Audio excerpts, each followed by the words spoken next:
कि प्रधानमंत्री इधर उधर की बात तो बहुत कर रहे हैं। मैं कहता हूँ तू इधर उधर की बात ना कर, तू इधर उधर की बात ना कर, ये बता बेटियों की अजमत क्यों लुटी? हमें रह जनों से गिला नहीं, तेरी रहबरी पे सवाल है कि उसूलों पे जहाँ आचार टकराना जरूरी है और जिंदा है तो फिर जिंदा नजर आना जरूरी है। तो हम ये सांस लेने वाले आदमी को जिंदा नहीं कहते हैं, हम कहते हैं अगर हक पे अगर आप हक बोल नहीं सकते, अब बहनों के, माओं के और महिलाओं के सम्मान में नहीं बोल सकते, तो हमारा जिंदा होने में यार ये जाति और धर्म का मसला नहीं है। ये भैया वो कहते हैं चाचा ताऊ, और ऐसे व्यक्ति कहते हैं सब इंसान के शब्द है ना, उसके आचरण को दर्शाते हैं और माता पिता के संस्कार को दर्शाते हैं। कुछ भी बोले जा रहे हैं आप लोग, पत्रकार हैं, आपका दिमाग खराब हो गया है, हमें भी पागल कर रखा है आप लोगों ने। बृजभूषण सिंह के समर्थन में अगर लोग जुटे हैं तो हम शर्मिंदा हैं, देश शर्मिंदा है। अगर बीच के पटल पे नाम रोशन करने वाली अगर महिलाओं को अगर न्याय की दृष्टि में नहीं लाएंगे तो ये बहुत गलत होगा। प्रधानमंत्री का इसमें क्या रोल है? प्रधानमंत्री देश के मुखिया और प्रधानमंत्री उस पार्टी के भी मुखिया जो सत्ता में है, और जो सत्ता में है, जो पार्टी है, उसके 6 बार के मेंबर ऑफ पार्लियामेंट है बृजभूषण सिंह। और सबसे पहले आपके श्रोताओं को मेरा हृदय की गहराइयों से जय श्री कृष्णा, सलाम, जय भीम, नमस्कार और सत श्री अकाल। आंदोलन है ना, अब अपने मूल विचारों के साथ आगे बढ़ रहा है, मूल विचारों के साथ, और आपके माध्यम से घर घर तक पहुंचा भी है। हम नरेंद्र मोदी जी की खामोशी के विरोधी हैं। हम नरेंद्र मोदी जी से प्यार करते हैं, अमित शाह जी से प्यार करते हैं, जेपी नड्डा जी से प्यार करते हैं, लेकिन उनकी खामोशी के विरोधी हैं। इसका अर्थ ये नहीं कि हम उनसे नफरत करते हैं, समझ रहे ना गौर से। आप तमाम पत्रकारों, 23 अप्रैल से मैं लगातार आ रहा हूँ, 50 रुपये जेब में रखे, यहाँ रोटी लंगर कुछ नहीं था ना उस टाइम, बोलो ना यार, था क्या रोटी लंगर? नहीं था ना। हमें घर से रोटी खा के आता था, 20 रुपये की चाय पी के घर ही जाके रोटी खाता था, और इस मेहनत, देश की मेहनत के सबादी का एक हिस्सा हूँ। 300 की मजदूरी छोड़ के आता था। तो हम जैसे लोग अगर इस लड़ाई में लगे हुए हैं तो ये लड़ाई अपने परिणाम तक पहुँचेगी, और अपने मूल विचारधारा के साथ ये लड़ाई आगे बढ़ रही है। और सुनिए, प्रधानमंत्री जो खामोशी बरत रखी है, वो कहते थे कि विनेश अगर कोई तुम मेरे परिवार के लोगों को भविष्य में बात हो तो हम तरफ पे रहेंगे। प्रधानमंत्री की वो खामोशी जो कहते हैं, एक ट्वीट कर देता है कि आज ये वाणी सुनी तो बड़ा मन प्रसन्न हुआ, लेकिन इतने सेंसिटिव मामले में प्रधानमंत्री की खामोशी ठीक नहीं है। अब प्रधानमंत्री को बोलना चाहिए। लोग कहते हैं प्रधानमंत्री का इसमें क्या रोल है? प्रधानमंत्री देश के मुखिया और प्रधानमंत्री उस पार्टी के भी मुखिया जो सत्ता में है, और जो सत्ता में है, जो पार्टी है, उसके 6 बार के मेंबर ऑफ पार्लियामेंट है बृजभूषण सिंह।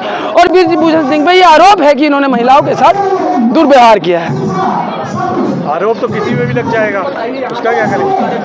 आरोप की प्रक्रिया है ना भाई, आरोप की प्रक्रिया है ना। आरोप लगे हैं तो गिरफ्तारी हो, न्याय हो, जांच, जो दोषी है उसे सजा मिले, चाहे महिला हो या हो।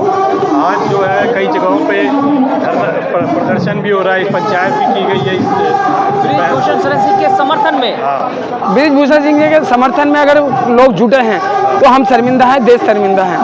अगर बीच के पटल पे नाम रोशन करने वाली अगर महिलाओं को अगर न्याय की दृष्टि में नहीं लाएंगे तो ये बहुत गलत होगा, समझ रहे हैं। देश न्याय चाहता है, ये एक आम व्यक्ति नहीं है, पद्मश्री और अर्जुन अवार्डी है।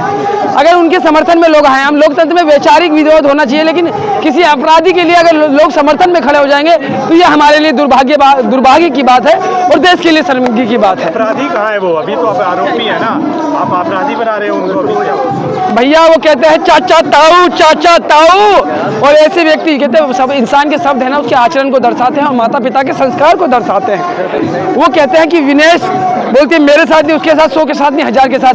आप बतौर पत्रकार ये बताइए, क्या ऐसे अपनी सफाई में ऐसे शब्दों का इस्तेमाल एक संवैधानिक पद पर बैठा हुआ व्यक्ति करे तो ये ठीक है? और क्या उम्मीद करना चाहते हैं? तो कोई सबूत नहीं है, फिर भी आरोप लगा रहे हो। अरे भैया मुझे ये बताओ, बेटी अगर कह दे, इस देश में हजारों लोग अपने स्वाभिमान में जान देते कि किसी बेटी के साथ या बहन के साथ बेअदबी हुई तो उसके भाई ने या बाप ने भोजन खा के या फांसी खा के जान दे दी। आप उस देश में पैदा हुए हैं मेरे दोस्त, आप तमाम पत्रकार उस देश की मिट्टी पे जन्म लिया है। अगर कोई बेटी ये कह रही है ना, समझ रहे हैं ना, ये कोई आम बेटियां तो है नहीं। रहे हैं कि शिलाजीत की रोटी खाता हूँ, क्या कैसे कर दूंगा? उनका कहने का मतलब है कि 1000 लोगों के साथ मैं कैसे क्या करूँगा? शिलाजीत की रोटी खाता हूँ क्या? मैं नहीं बोलूँगा ऐसे शब्दों का इस्तेमाल, मुझे दिमाग खराब है। वो उनको कुछ भी बोल रहे हैं वो अपने शब्दों के अंदर। देखिए हम क्या कहते हैं, हम आपसे एक बात कहना चाहते हैं, हम आपसे साहब एक बात कहना चाहते हैं कि उसूलों पे जहाँ आचार टकराना जरूरी है और जिंदा है तो फिर जिंदा नजर आना जरूरी है। तो हम ये सांस लेने वाले आदमी को जिंदा नहीं कहते, हम कहते हैं अगर हक पे अगर आप हक बोल नहीं सकते, अब बहनों की और माओं की और महिलाओं के सम्मान में नहीं बोल सकते, तो हमारा जिंदा होने में यार ये जाति और धर्म का मसला नहीं है, ये मानवता का मसला है, एक बेटी का मसला है जिसे हमने दुर्गा और काली और सरस्वती का रूप कहा है। वो तो अयोध्या से आते हैं, भगवान को मानते हैं, वो कह रहे हैं कि भगवान भी नहीं आएगा। एक भी शब्द में ना उनकी सरस्वती नहीं है, ये हर शब्द में ना उनके हर शब्द में बेअदबी है, बेअदबी है, बेअदबी है। मैं कह रहा हूँ ना, मैं इसीलिए कहता हूँ प्रधानमंत्री की खामोशी पे मैं आपको शायर सुनाता हूँ कि प्रधानमंत्री इधर उधर की बात तो बहुत कर रहे हैं, मैं कहता हूँ तू इधर उधर की बात ना कर, तू इधर उधर की बात ना कर, ये बता बेटियों की अजमत क्यों लुटी, हमें रहजनों से गिला नहीं तेरी रहबरी पे सवाल है, हमें रहजनों से गिला नहीं तेरी रहबरी पे सवाल है, तेरी रहबरी पे सवाल है, तेरी रहबरी पे सवाल है। ये मेन मिनिस्ट्री मीडिया में कल 9 बजे प्राइम टाइम चला रहे थे ना, सफेद और काले वाले, समझ रहे हैं ना, समझ रहे हैं, इतना कोस रहे थे ना कि ये डॉक्टर दर्शन पाल के लोग हैं, राकेश टिकैत के लोग हैं और गुरमीत सिंह चडूनी के लोग हैं, गुरनाम सिंह चडूनी के लोग हैं, डॉक्टर राजेवाल के लोग हैं, डॉक्टर दर्शन पाल के लोग हैं, और ये लोग जो एक जगह बैठ जाते हैं तो सालों सालों बैठे रहते हैं। अच्छा सुनिए, बुलडोजर चलाने वाली सरकार, वो माफिया मिटाने वाली सरकार, एक ट्वीट नहीं आ रहा उनका, उसको किस तरीके से देखें? इसीलिए तो हम लोग संघर्ष कर रहे हैं, हम लोग मानवता और भाईचारा को मानने वाले लोग हैं, पीसफुल तरीके से गांधी की अहिंसा और शहीद भगत सिंह की वीरता और अम्बेडकर की सहनशीलता के साथ और समानता के साथ इस आंदोलन को घर घर तक लेके जाएंगे। क्या लग रहा है, राम राज चल रहा है फिर भी ऐसी चीज़ें? मानवता का राज हमेशा चलता रहना चाहिए, न्याय का राज हमेशा चलता रहना चाहिए और सभी लोगों को न्याय की परिक्रमा में आना चाहिए। इस देश से प्यार करने वाला हर व्यक्ति, अपने खिलाड़ी से प्यार करने वाला और महिलाओं का और गरीबों का और मजदूरों का सम्मान करने वाला व्यक्ति इस आंदोलन में डायरेक्टली अपने आप से जुड़ा हुआ है। भूषण कहते हैं टंकी के चोट पे अगर मैं गलत हूँगा ना, मुझे साबित कर देंगे तो मुझे जो सजा देंगे। इस देश में न्याय की एक प्रक्रिया है, कोर्ट है, निचली अदालतें हैं, पुलिस है, सार्वजनिक तौर पे आम लोगों को यह हक नहीं कि कोई किसी को सजा दे। बृजभूषण सिंह अगर ये कहते हैं कि मुझे सजा दी जाए तो वो पुलिस उन्हें सजा देगी, पुलिस के मानने वाले लोग, हम संविधान के लोग, हमने पुलिस है, हमारे भी एफआईआर दर्ज हो गया तो आप लोग पुलिस पे छोड़ दीजिए ना, घर चले जाइए, कह तो रहे हैं अनुराग ठाकुर। हाँ तो वो अनुराग ठाकुर जी को इस्तीफा दे देना भाई अपना, वो अनुराग ठाकुर को बिन कहे इस्तीफा दे दे जाके, और बृजभूषण सिंह के इस्तीफे वाली बात पुरानी हो गई। अब देश की जनता, साक्षी मलिक, विनेश फोगाट, अब जो है देश की जनता, इंक्लूड कर रहा हूँ, भारत की जनता चाहती है कि बृजभूषण सिंह जी को जेल हो, क्योंकि उनका अपराध बड़ा संगीन और गंभीर है और उसका फैसला कोर्ट करे कौन गलत है कौन सही है। अगर पहलवान गलत है तो पहलवानों पे कार्रवाई हो, अगर वो गलत है तो उन पे कार्रवाई। पुलिस जांच तो कर रही है। मैं कह रहा हूँ आप सब बहन बेटी वाले हैं और आप सब एक मेल भी हैं, समझ रहे हैं, और आप में भी तरंग है, ख्वाहिशें हैं, और जीवन में माता रानी ना करे, भगवान ना, अल्लाह पाक ना करे कि आप जीवन में कोई ऐसी गलती करें, क्योंकि मस्तिष्क हमारा भी शायद कभी काम ना करे, तो पुलिस का रवैया उस दिन देखना जांच कैसी होगी। पहले तुम्हें लाल किया जाएगा, बाद में जांच होगी। कह रहे इस तरीके से तोड़ फोड़ से थोड़ी भाई मिल जाएगा आपको जो चाहिए। किसने तोड़ फोड़ किया? कल बैरिकेड तोड़ दिया। देखो गांव के लोग हैं, देखो भैया गांव के लोग हैं, शहर के डिसिप्लिन को नहीं जानते। अगर किसी लोगों ने गलतियां करी है, बेअदबी करी है, गलत बयान, गांव के लोग हैं, शहर के डिसिप्लिन को इतना नहीं जानते। वो एक छोटे से रास्ते को देख के शायद भयभीत होकर बड़े से रास्ता बनाने की कोशिश करी और बैरियर गिर गए। और हाँ, अगर किसी ने गलत किया है तो पुलिस उसके खिलाफ कार्रवाई करे। किसी भी तरीके का इस पीसफुल आंदोलन को किसी भी तरीके का हिंसा का सपोर्ट नहीं है। हर कह रहे राजनीति कर रहे हैं, यहाँ पर विधायकी का चुनाव लड़ेंगे हरियाणा में जाके सब लोग। देखिए हमारे लिए नहीं, बस यहीं पे मरने वाली बात आ जाती है कि हम उस देश में पैदा हुए हैं जहां बेटी के मान सम्मान में भाई और माँ और बाप जान दे देते हैं। उस देश के पटल पे नाम रोशन करने वाली बेटी अपने न्याय के लिए बैठी है तो कह रहे राजनीति कर रहे हैं। कौन है इस देश में जो अपनी बेटी को ये अपने नाम के लिए बिठा देगा कि सड़क में है कोई? ये हरियाणा से आती हैं, आपको पता है हरियाणा में मैं खाता कमाता हूँ, हरियाणा में कितना मान सम्मान और पूरे देश में बेटे को कितना मान सम्मान है।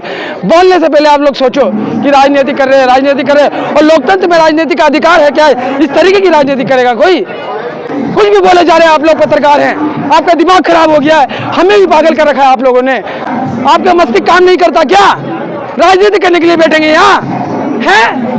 मीडिया भी खामोश है, जो मेन मीडिया वो भी खामोश है। मेन मीडिया प्रोपेगेंडा फैला रही है, हमें आंदोलन जीवी बता रही है कि ये डॉक्टर दर्शन पाल के लोग हैं, डॉक्टर राजीव, अरे ये हमारे बड़े नेता हैं, गरीबों के नेता हैं, हमारे भगवान हैं, ये MP MLA थोड़ी ना है। चाहे डॉक्टर बलबीर सिंह राजेवाल हो या डॉक्टर दर्शन पाल हो या जोगिंदर सिंह उगरा साहब हो, ये हमारे लीडर हैं, गरीबों के ये MP MLA हैं क्या? आपकी तरह सत्ता का भूख बेच रहे हैं, बड़ी बड़ी कोठी बंगले में रहते हैं क्या? गरीब तो मोदी जी भी है। चाय बेचते थे। देख रहे हैं कितने बड़े गरीब है वो, उनके घर जाना आप, कितना बड़ा घर है उनका, आसपास भी नहीं भटकोगे आगे से। महिलाओं की बात है, प्रधानमंत्री का बतौर प्रधानमंत्री जब तक देश ने जनता ने दे रखा है तो उनका घर है ना जी। तो आप रहेंगे उसमें, हम रहेंगे, प्रधानमंत्री ना रहेगा जी। आप बन जाइए, आप भी रह लीजिएगा। जब तक वर्तमान में वो रह रहे उनका घर है तो वो सड़क पे थोड़ी ना रह रहे जी। मान के सोता है, सामने देखिए ना, में जाता है ना, पप्पा हमता है का जी? जाता है। सामने देखिए ना, सामने देखिए। देखिए एक बात बताइए, कपड़ा आप पहना के तो आप ही का है ना जी अभी, अब जब उतार दीजिएगा तो किसी कोई भी पहना है। हमको पहनाया जाता है ड्यूटी में जाने के लिए, जब ड्यूटी से खत्म होता है ना तो एकदम तो हम अरे तो क्या हमका, अरे आप पूछ लोगे, आपका हर सफेद बाल हमारी जिंदगी का तजुर्बा है, समझते हैं ना जी। ऐसा लग रहा है कि आप उनको घर दिए हैं, आप घर दिए हैं और वो नौकरी कर रहे हैं आपकी, जाइए तो न जरा जी। जिसे आप नौकर समझ रहे हैं वही राजा है, जो नौकर है समझ रहे हैं वही राजा है। स्मृति ईरानी नहीं बोले महिलाओं की बात, मैं उनका नाम भी नहीं लूंगा, मैं हर महिला की इज्जत करता हूँ, उनकी पार्टी की क्यों ना हो। जिस दिन उन माता रानी ना करे, अल्लाह पाक ना करे, मेरे गुरु मेरे सत्य पातशाह ना गुरु नानक देव जी महाराज ना करे कि उनके साथ भी विपत्ति घटे और कल उनको भी जीवन में आवाज उठानी पड़े, तो हम जैसे लोग उनकी भी आवाज उठाएंगे। रजनी के मौत पे बोल लेती है, यहाँ पर महिलाएं बैठी हैं इतने दिन से प्रदर्शन कर रही हैं, बोलना चाहिए ना उनको। मैं कहूँ ए मेरे इष्ट देवे, मेरे आराध्य देवे, मेरे कुल देवे, मेरे देवाय देवे, मेरे महादेव, ए मेरे अल्लाह है, मेरे जीसस है, मेरे नानक है, मेरे बुद्ध, ए मेरे अंबेडकर है, मेरे भगवान महावीर, इनको सद्बुद्धि देना, इनको सद्बुद्धि देना कि ये अपने सही फैसले लगे। मुझे तो ऐसा लगता है कि बहुत बड़े बड़े आदमी जो है ना अपना मानसिक संतुलन खो चुके हैं इस देश में, कुछ भी बोले जा रहे हैं बिना नापे तोड़े। ठाकुर तो कह रहे हैं कि जाइए आप लोग घर जाइए, कहाँ जाएं? हम तो जाना चाहते हैं, थोड़ा सा रास्ता दिखा दीजिए जाने के लिए। हम इस सरकार से कह रहे हैं हम जाना चाहते हैं, हमें रास्ता नहीं मिला जाने का।